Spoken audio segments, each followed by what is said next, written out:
भाइयों व बहनों, मेरे तो केवल भगवान ही है। परमात्मा के सिवा सब कुछ पर है। पर संसार के अधीन होना पराधीनता है। उपयोग इतना ही है कि पराधीनता को त्याग दें, अर्थात संसार से अपना संबंध विच्छेद करके जो निरंतर हमें छोड़ता चला जा रहा है उसी को छोड़ना है।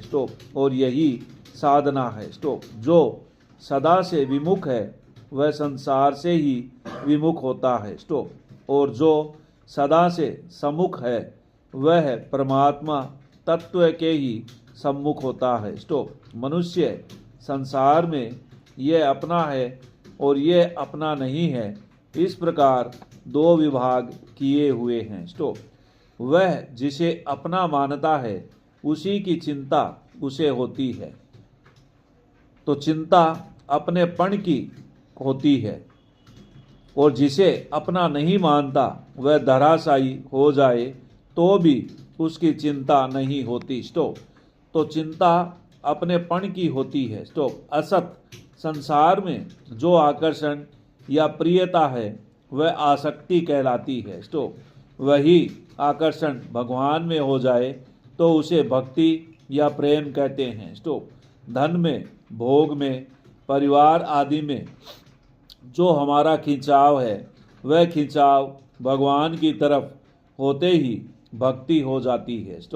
वास्तव में अपने में भक्ति का संस्कार भगवान का खिंचाव स्वतः है, पर असत से संबंध जोड़ने से असत की ओर खिंचाव हो गया।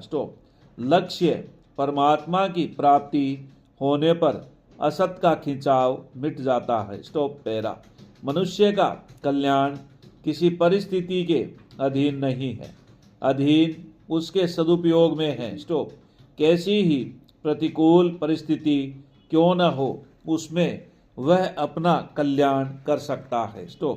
संसार में ऐसी कोई भी परिस्थिति नहीं है कि जिसमें जीव का कल्याण न हो सकता हो। कारण कि परमात्मा किसी भी परिस्थिति में कम या अधिक समीप या दूर नहीं है, अपितु प्रत्येक परिस्थिति में समान रूप से विद्यमान है।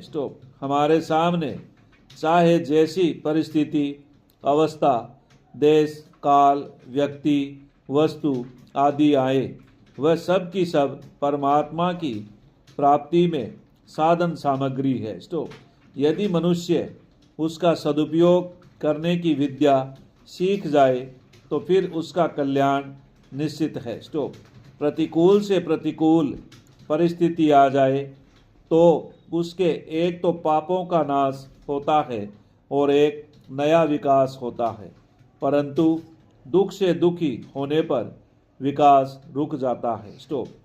सुख आने पर तो साधन में बाधा आ सकती है, पर दुख आने पर बाधा आ ही नहीं सकती, क्योंकि दुख अटकाने वाला नहीं है।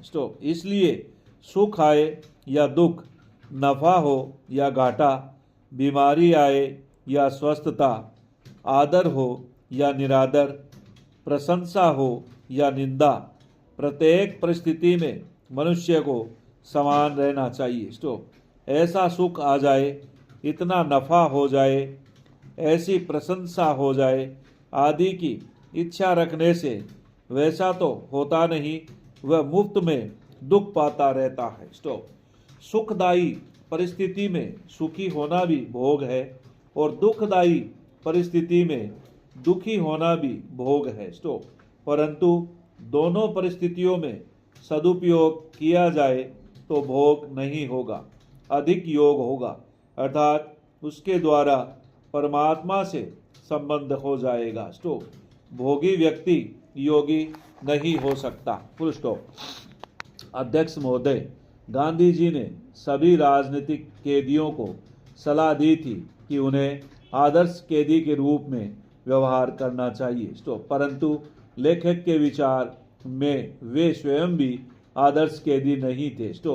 इस शताब्दी के पहले 2 दशकों में भारत की जेल हमारी संकल्पनाओं के नर्क से काफ़ी मिलती जुलती थी। स्टॉप। खाना, कपड़े, रहने के हालात, सफाई व्यवस्था और इन सब से बढ़कर कैदियों के प्रति अधिकारियों का रवैया सभ्य स्तर से काफ़ी नीचे था। स्टॉप। जेल कोड के अंतर्गत जो थोड़ी बहुत दवा की गई थी वह जेल के अधिकारियों के गैर कानूनी और अमानवीय रवैये के कारण समाप्त हो जाती थी। स्टॉप।